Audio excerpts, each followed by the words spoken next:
Quasi al centro della pianura veneta e per essere più precisi nella lussoreggiante bassa riviera del Naviglio del Brenta si estende questo piccolo paese. Esso si nasconde quasi geloso dietro ai lunghi filari di frondosi alberi che, testimoni fedeli, segnano il confine dai piccoli fondi, ai quali, tradizionalmente, è legato questo popolo di agricoltori.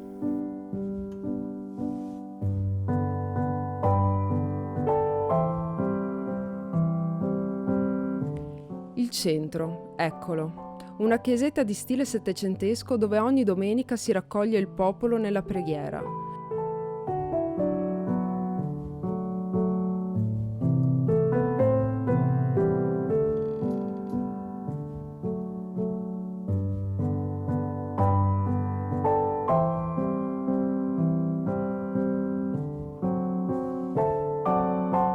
Da qui, infatti, sfila processionalmente nella via principale, facendo ala al Santissimo Sacramento.